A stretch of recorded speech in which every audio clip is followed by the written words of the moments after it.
Dans un autre chapitre, ils sont la fierté nationale. Eux, ce sont les étudiants de l'Université de Kinshasa, finalistes au concours des plaidoiries de procès simulés à la Cour pénale internationale, reçus lundi à la Cour constitutionnelle par les présidents de cette instance judiciaire. Ces étudiants ont été honorés à leur juste valeur. Dans son mot du jour, Dieudonné Kamuleta a vivement salué ses hôtes pour avoir hissé haut les drapeaux nationaux et les a en même temps encouragés à poursuivre courageusement cette voie de l'excellence pour leur propre bien et celui de la nation tout entière.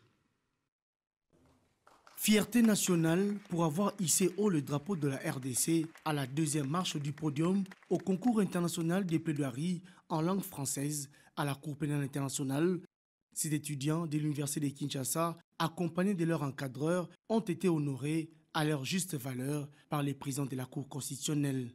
Dans un échange patriotique, Dieudonné Kamuleta a vivement salué la bravoure de ces jeunes Congolais pétris de talent et les a en même temps encouragés à poursuivre courageusement cette voie de l'excellence pour leur propre bien et celui de la nation tout entière. Satisfaite de cette entrevue, la délégation a exprimé sa profonde gratitude à la Haute Cour pour l'attention soutenue et l'accompagnement nécessaire dont elle a bénéficié pendant la compétition. Mais également à remercier la plupart des juges constitutionnels de cette grande institution qui nous ont aussi encouragés, qui nous ont aussi jeté des fleurs, mais également qui ont cru en nous félicitant, en nous motivant bien avant. Et cela justifie également la présence de l'équipe ici, parce que l'équipe est venue également dire merci à la Cour constitutionnelle qui nous a accompagnés moralement.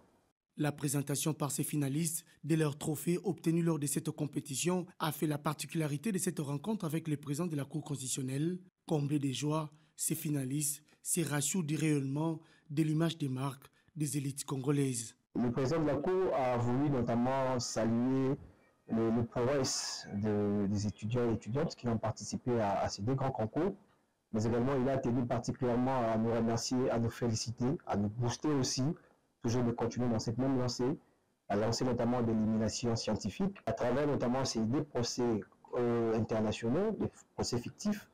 On peut se rassurer que l'image des élites congolaises, du point de vue international, a été très bien rayonnée. Ébloui du parcours et le jeu de ces étudiants au concours à la haie, Dieudonné Kamuleta exprime son engagement à suivre de près leur évolution en vue d'une bonne carrière professionnelle.